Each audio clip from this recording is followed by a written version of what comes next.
तो नमस्कार सभी को। ये वर्क ऑर्गेनाइजेशन एंड मैनेजमेंट ये सब्जेक्ट अपन पढ़ेंगे। आज सबसे पहले सब्जेक्ट के बारे में बताते हैं।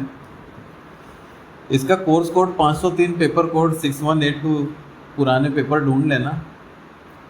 डिप्लोमा के 5th सेम का सब्जेक्ट है। इसका सबसे पहले सिलेबस देखते हैं। ये अपना RGPV का सिलेबस, इसका लिंक मैं भेज दूंगा, इसको डाउनलोड करके ज़रूर देखना।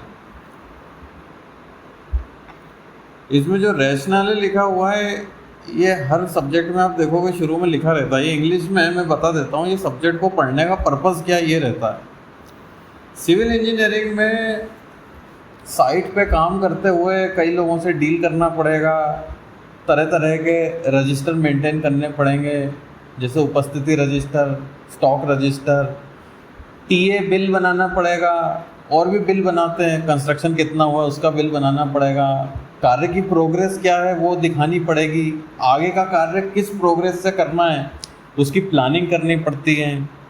तो ये सब चीज़ों के बारे में अपन पढ़ेंगे। इन सब चीज़ों को कैसे मैनेज करते हैं, क्योंकि वहाँ पे एक ऑर्गेनाइजेशन में काम करोगे। इसमें आगे बढ़ते हैं। ये देखो, इसमें 9 यूनिट्स हैं। इन सभी 9 यूनिट्स में थ्योरी के कितने घंटे लेक्चर उनको पढ़ना है, तो इसकी तैयारी हो जाएगी। ये लिखा हुआ है।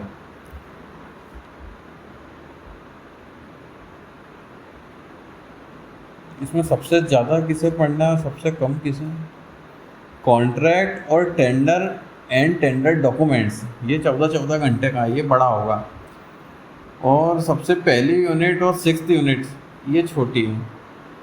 8th और 9th भी छोटी है ना, 8 घंटे की है। इसमें प्रैक्टिकल नहीं है, केवल थ्योरी है। हाँ, unit number 1, procedure of execution of work by PWD। PWD का सुना तो होगा नाम कभी, पब्लिक वर्क्स डिपार्टमेंट। क्यों सर? CPWD भी होता है ऐसे। PWD में कार्य संपन्न कराने या कार्य शुरू से लेकर आखिरी तक क्या क्या प्रोसीजर रहती हैं, कहाँ कहाँ से परमिशन लेनी पड़ती है, टेंडर कैसे होता है, और सबसे शुरू से आखिरी तक का कार्य की सीक्वेंस क्या होता है। सेकंड यूनिट है कॉन्ट्रैक्ट की।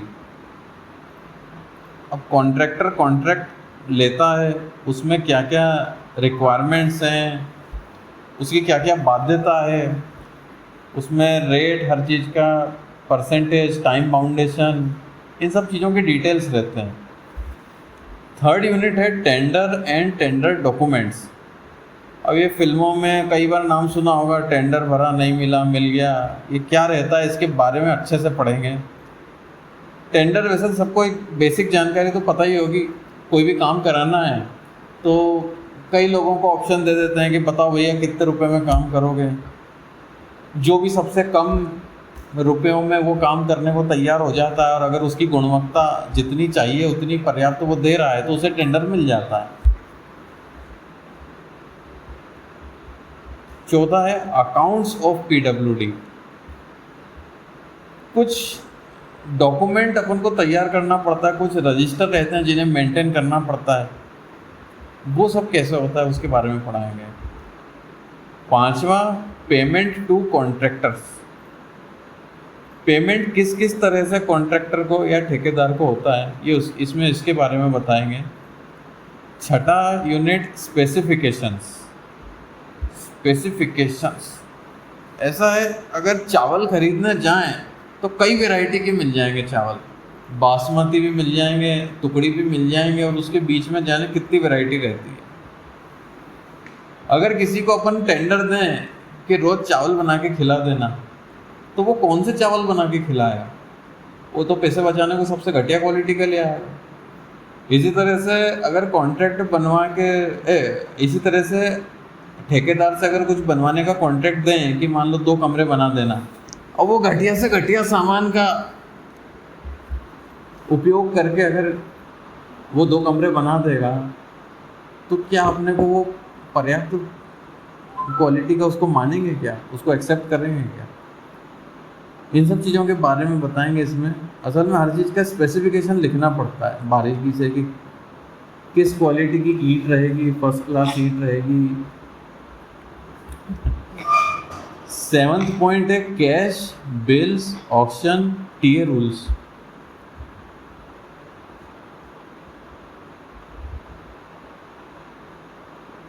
8वां पॉइंट है टाइम शेड्यूल फॉर वर्क। ये बड़ा मज़ेदार टॉपिक है। इसमें जो CPM लिखा हुआ है ये देख रहे हो ना, इसमें पूरी प्रोजेक्ट की शुरू से लेकर आखिरी तक की प्लानिंग करेंगे। कभी भी कंस्ट्रक्शन वर्क में अगर पैसे बचाने हैं तो सबसे पहले ज़रूरी है प्लानिंग प्रॉपर कर लो, उसके बाद आसानी से पैसे बच जाएंगे। अगर प्लानिंग सही नहीं करी तो पैसों का बड़ा नुकसान होता है।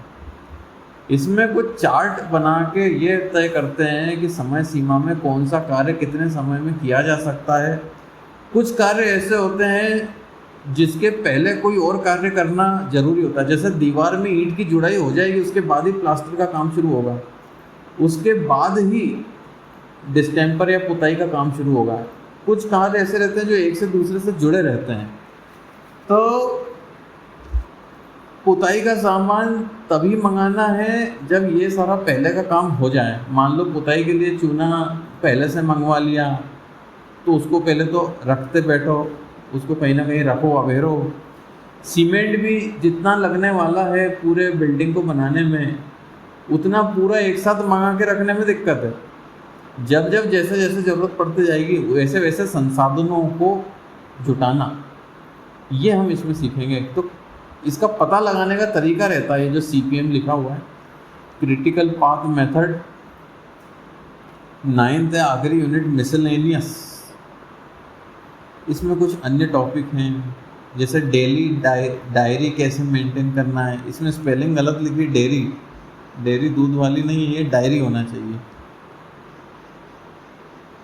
साइट इंजीनियर के प्रेजेंस में क्या क्या कार्य होना चाहिए, कैश को कौन हैंडल करेगा, कैसे ट्रांसफ़र किया जाएगा, ये सब बात